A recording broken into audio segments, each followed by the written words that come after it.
नमस्कार, मैं आरती आप सभी का स्वागत करती हूँ। छोटा सा गीत गाने जा रही हूँ। धान काटते समय का गीत है दोस्तों। अच्छा लगे तो लाइक सब्सक्राइब जरूर कीजिएगा दोस्तों। कमेंट करना मत भूलिएगा हमारा गीत कैसा लगा।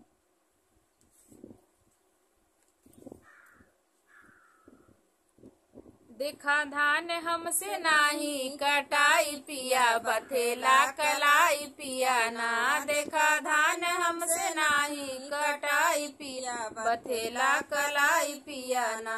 हो कलाई पिया ना, हो कलाई पिया ना, हो कलाई पिया ना, हो कलाई पिया ना। देखा धान हमसे नाही कटाई पिया, बथेला कलाई पिया ना। देखा धान हमसे नाही कटाई पिया, बथेला कलाई पिया ना। देखा धान हमसे नाही कटाई पिया, बथेला कलाई पिया ना। हमसे होई ना कटनिया देखा कटली अंगूरिया, हमसे होई ना कटनिया देखा कटली अंगूरिया, हमसे होई ना कटनिया कटली अंगूरिया। दुखाई जाता देखा बार बार पिया, देखा दुखाई जाता हमसे बार बार पिया। कटब नाही धान पिया ना, हो दुखाई जाता ही हो बार बार पिया। कटब नाही धान पिया ना, देखा कटब नहीं हम हूँ हो धान पिया, बथेला कलाई पिया ना। देखा धान हमसे नाही कटाई पिया, बथेला कलाई पिया ना।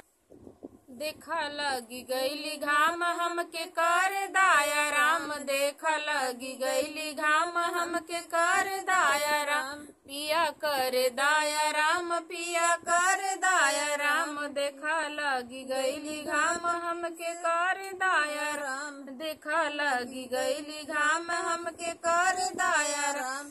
जाइब घमवा में नाही, जाइब घमवा में ना बथे कपार पिया। कटब नाही धान पिया ना, जाइब घमवा में ना हम देखा बथेला कपार पिया। कटब नाही धान पिया ना, देखा धान हमसे नाही कटाई पिया, बथेला कलाई पिया ना। देखा धान हमरो कटते कटते धान देखा बथेला कमार, हमरो कटते कटते धान देखा बथेला कमार। देखा बथेला कमार, देखा बथेला कमार। हमरो कटतो कटतो धान देखा बथेला कमार। हम करब नाही घर से बाहर पिया, बथेला कमार पिया ना। हम करब नहीं घर से बाहर पिया, बथेला कमार पिया ना। हम करब नहीं घर से बाहर पिया, बथेला कमार पिया ना। तो हूँ करा पिया काम हमके मिली कुछ आराम, तो हूँ करा पिया काम हमके मिली कुछ आराम। तो हूँ करा पिया काम हमके मिली कुछ आराम। हमसे होई नहीं घर से बाहर पिया, करब नहीं काम पिया ना। हमसे होई नहीं घर से बाहर पिया, कटब नहीं धान पिया ना। हमसे होई नहीं घर से देखा धान हमसे नाही कटाई पिया, बथेला कलाई पिया ना। देखा धान हमसे नाही कटाई पिया, बथेला कलाई पिया ना। दोस्तों अगर हमारा गीत अच्छा लगे तो लाइक सब्सक्राइब जरूर कीजिएगा। कमेंट करना मत भूलिएगा हमारा गीत कैसा लगा।